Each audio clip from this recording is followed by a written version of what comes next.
Hello everybody and welcome back to another Sai No Score video where we are now on the final game week until the dreaded international break, which does mean we're going to have to begin spending more time with our other halves, doesn't it? I know, shocking. So very little excuses there, because watching England, I'm sure they'll know that it's not really a favoured thing for us to do unless the World Cup or Euros. So yeah, and also Haaland has now created a YouTube channel, so we're gonna have to try and outdo him. And so if you all wouldn't mind slapping a like on the video and subscribing, and let us try and outdo Haaland, that would be muchly appreciated. And yeah, let's get into game week number 11, and kicking us off with a bit of a feisty affair here down at Tottenham Hotspur Stadium. It is, of course, Spurs versus Man United. And Spurs were very fortunate, weren't they, to only lose 1-0 to Chelsea, as they were awful. And it was similar to their home game earlier in the season against Bournemouth, where a 1-0 loss did actually flatter the home team there in Spurs. So it does show Spurs are still having troubles at home and yet to turn into a fortress. They did have a highly convincing win against Copenhagen, of course. I mean, that goal by Van de Ven running from his own box to score was maybe an arguably goal of the year and maybe goal of the season, depending on how the rest of the season goes. And now Man United are unbeaten in 4 after drawing on Nottingham Forest, which, going into the match, they would have been hoping, maybe expected to win based on form. But the City Ground can be a tough place to go, especially with Sean Dyche at the helm and maybe trying to get them ticking now and getting them playing how he wants them to be, which is very physical. So there's not too much to look at for this game in terms of the stats, I would say here. I think it's fairly black and white, and you know, we do have to take into consideration Spurs' woes at home and Man United looking better than they did a few weeks ago. However, on the whole, their away stats aren't superb here. I think when you put the two together, I think it does scream draw. I think it's going to be a relatively entertaining start to the game week, and I'm going to go 2 goals for Spurs and 2 for Manchester United. Everton versus Fulham. So Everton with a tale of 2 halves against Sunderland, where they were well deserving of their lead at half time, but Sunderland in the second half were all over them and could have gone on to win the game, especially because Xhaka scored literally straight after kick-off, didn't he, at half time. So that's a statistic showing how poorly. There's also, there's a statistic showing how poor the Everton strikers Beto and Barrett are doing, where Beto is expected to have scored nearly 4 goals, but only 1 to his name, and Etienne Barry with just over 2.3 goals expected and 0 goals, meaning 1 goal in 10 from their 2 main strikers, making for awful reading, isn't it, for those Evertonians.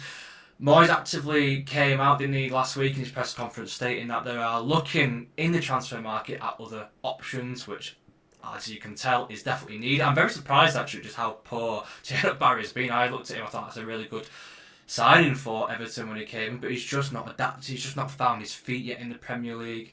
But Fulham, on the other hand, will be delighted to get a win against fellow strugglers Wolves after 4 defeats in a row, had their necks barely above the relegation zone, meaning now they are actually 4 points clear. And looking at the next 7 games, I would say they have quite a favourable run of fixtures. So will now be the time where we see Fulham move further away from the relegation zone, perhaps.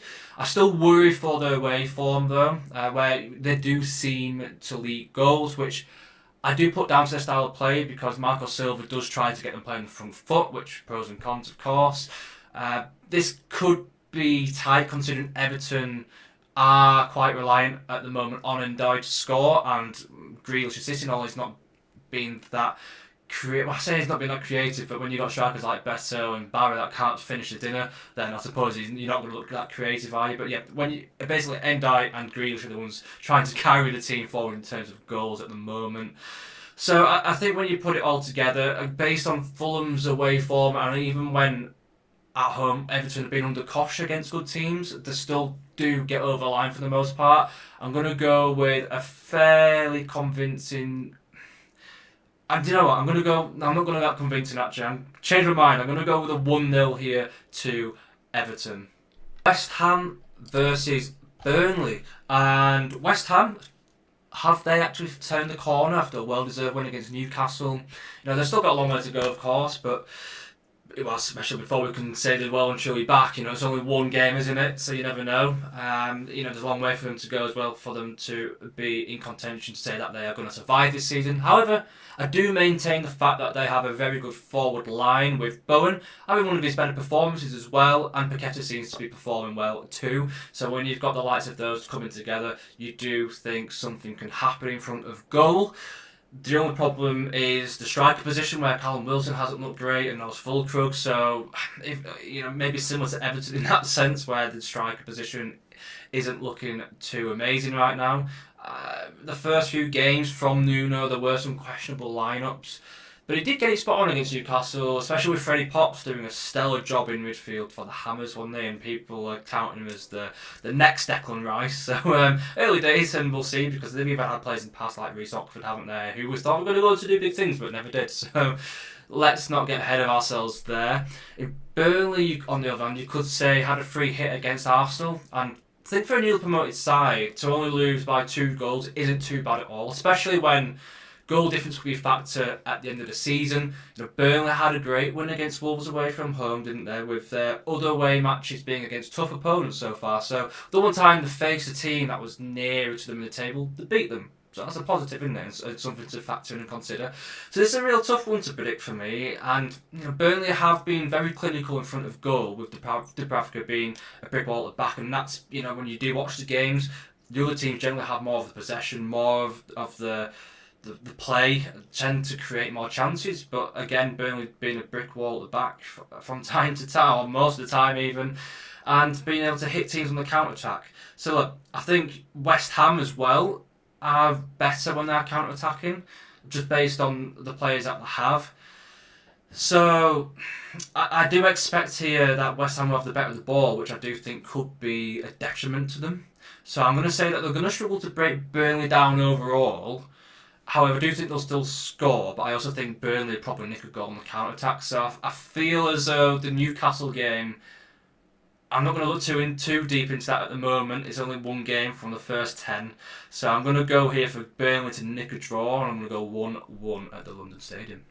Sunderland versus Arsenal, and Sunderland are still on cloud 9. And I've seen comments from Sunderland fans saying that they're not sure whether to be happy to be in 4th or disappointed not to be in 2nd.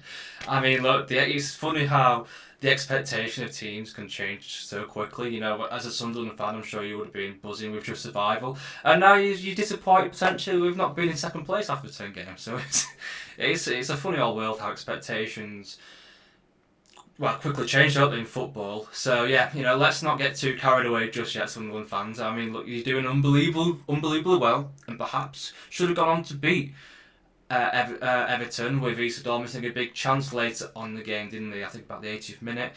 So then we look at Arsenal, so it's obviously a big one here for Sunderland too. So Arsenal doing Arsenal things, where they've only conceded, I think, 3 in 15 of 16 games, which is a ridiculous statistic, isn't it? Especially from a defensive perspective. And it also takes all competitions into account, so that includes the Champions League. So at the recording of this video, which is Wednesday night, just before the 2nd round of the Champions League. So yeah, we did see the 3-0 win against Slavia Prague. They were convincing against Burnley as well, as expected, with 10 wins now in a row across all competition, where they've only conceded to Newcastle, City and Liverpool so far. So that does tell a story, with 2 of those being away as well.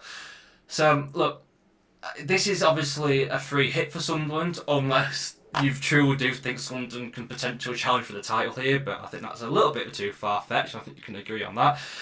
Maybe you Sunderland fans might be really confident on, again, like cloud 9, thinking, if we beat Arsenal here, then you're only, 4 points off them, I think it would be, for this game, so you never know, do you? So I'm going to say here that Arsenal will concede a goal at the Stadium of Light for once, which I know is a big shock. But I think they'll score 2, and they're just so threatening out there from all the areas, especially set pieces, open play. They're just so difficult to play against. But I think the confidence, the free hit, Sunderland won't be expected to win the game, but they will go into the game thinking they can get something. I truly believe that. So I'm going to go 2 goals for Arsenal and 1 for Sunderland.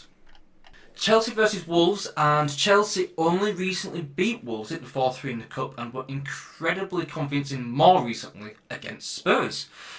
Which could have been 4-5, even 6-0, couldn't have been, if we've been completely honest here. So there's not too much to say about Chelsea except a long round trip to Azerbaijan and playing on the Saturday night kickoff, so that could be something to factor in here unless Chelsea do rotate the squad. But I think when you actually do look at the Champions League here, I don't think they'll rotate that much given that they are 13th currently in the Champions League and need to win here. So I don't think they'll take any chances in that aspect, so we do have to take that on board. I do, on the other hand, think they're very fortunate to be playing Wolves at this moment in time, aren't they? So, look, Wolves, of course, are in turmoil, yet to win the Premier League with only 2 points, and sacking Vitor Pereira 45 days after giving a new contract. So, look, the managers you would want for them to look at when it comes to staying, it would be like your Dyche type managers.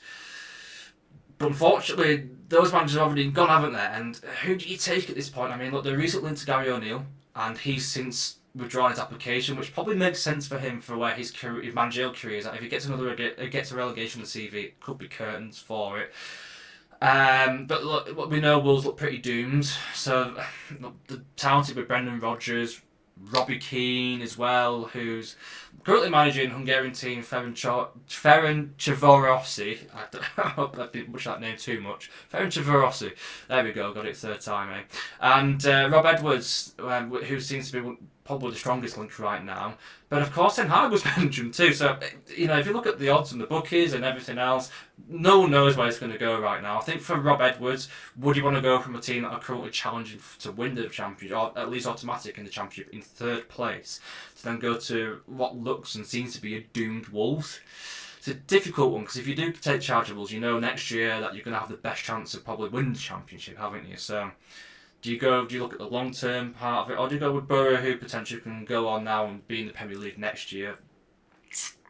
Tough one, isn't it? Are there any managers there that you feel like are going to definitely keep them up, though? I would say not right now. So they just get through this next game, have the 2 weeks over the international period to really come and cement their decision. Hopefully for Wolves, but not for Leeds, of course, that they find a manager that are able to turn it around, steady the ship, and see them going, well, we're going to have to go on a run out there of back-to-back wins, at least on a few occasions now, to get back into the mix and out of the relegation zone. So, let's be frank here, even with Europe being a bit of a factor here, for Chelsea, sure, this can only go one way, and I'm going to go with a relatively convincing 3-0 victory at Stamford Bridge. Aston Villa versus Bournemouth, and Aston Villa have been in very good form, haven't they, with a slight blip against at the time strugglers Liverpool. However, it was at Anfield. I did say this in my last prediction video. I know some people looked at it and thought, why are you predicting Liverpool to win? Completely understand the argument, and I can see based on form why people would think, well, why surely Villa are going to get something here, if not win. I just think that Villa have always struggled at Anfield, and that did come into fruition there. But now Villa are on their home patch, so it's different gravy. Most recently beating Man City as well, with their only loss at home being against Palace early in the season, but they were struggling to find the form and goals at that point. So maybe we can forgive that 3-0 battering at Villa Park earlier on in the season. And then on the flip side, I've got Bournemouth here that sit nicely in 5th with their 7-game unbeaten run coming to an end against Man City, the Etihad. So not really any shaving that is there. They've now conceded 14 goals though, so it is likely or unlikely that they'll keep a clean sheet at Villa Park, isn't it? So the question is, will they outscore Villa? Now, early on in the season, I would have said yes. But Villa may just get over the line, and this is probably the toughest prediction for me so far of the game from the teams have gone through. I'm going to say here, though, Villa are going to nick this 2-1, and I'm basing this primarily on Bournemouth's leaky defence and Villa being good at home. This could be a draw. I'm going with my gut feeling on this of 2-1 to Aston Villa.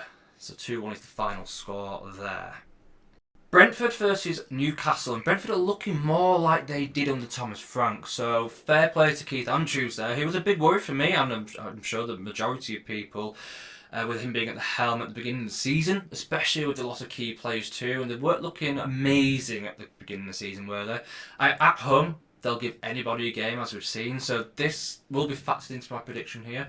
Newcastle shockingly really struggled away at West Ham, and they'll be wanting to put the world to rights here. However, they do have a Champions League match to consider too, although they are at home and surely have sufficient amount of rest between Wednesday and Sunday.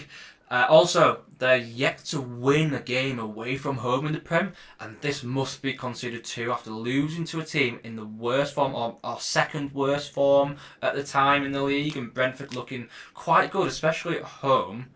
So I'm going to go here with a Brentford to nick this 1-0 to continue Eddie Howe's woes away from St James's Park.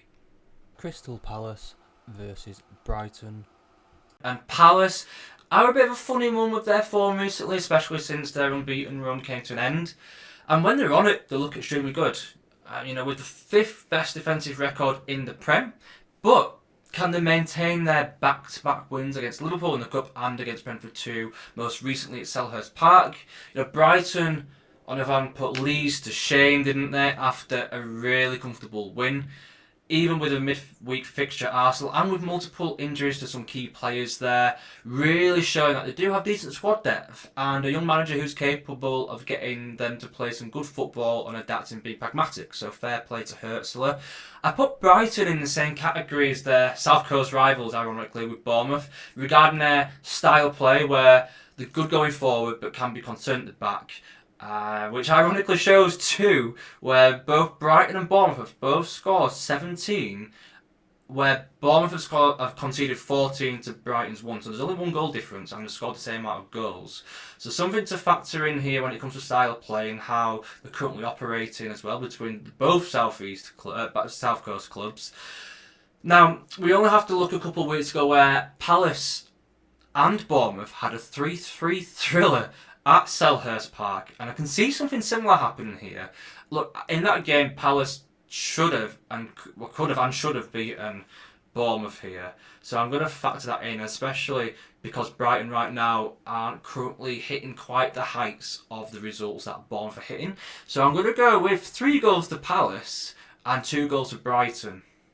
I think it'd be an entertaining game and one to look out for again this game week.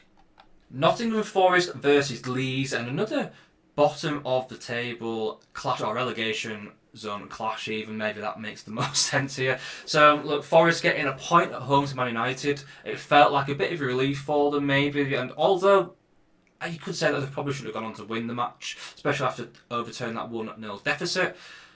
So has Dyche now got through to the Forest players? Look, I mean, the squad is surely good enough for them to stay up, but they may need to put the Europa League on the back burner here and rest their key players where possible. I think that's probably the priority right now. Leeds, on the other hand, got battered against Brighton, and I can't tell you how frustrated I was with that performance. Even now, it's really irritating me. So look, Leeds are doing okay for injuries, but away from home, we've got to be more pragmatic. One hand, I feel for Fat because he didn't get the attacking line he will have wanted in the transfer market. But on the other hand, I still question, especially substitutions, by taking players that are doing well, like Tanak, and putting Harrison in the 10. It was a mind-boggling decision for me. We've said, since Fat's been at Leeds, his substitutions are probably his most frustrating part of him, if I'm being frank. Barring the Brighton and Arsenal games where we've been very competitive and should be on more points, if I'm being completely honest, and unbiased, by the way. I'm being completely unbiased here. I think we should be on 14, 15, 16 points at this stage. But we're not very clinical up top. So, look, performance-wise doing well, especially as a newly promoted side. I think that the City ground as well for Leeds has never been a happy hunting place for us. And another tough one on paper to call, but I may need to factor in our history there recently and give the edge to Forest. I think they'll take a lot of confidence from that Man United game. It's a huge game here, and if Leeds lose this, then it could be crushing for us given our fixtures coming up. I am going to go for a Nottingham Forest 1-0 win but I pray and hope that it's not going to be a win for Forest here. So yeah, final score is going to be 1-0 to Nottingham Forest in my opinion.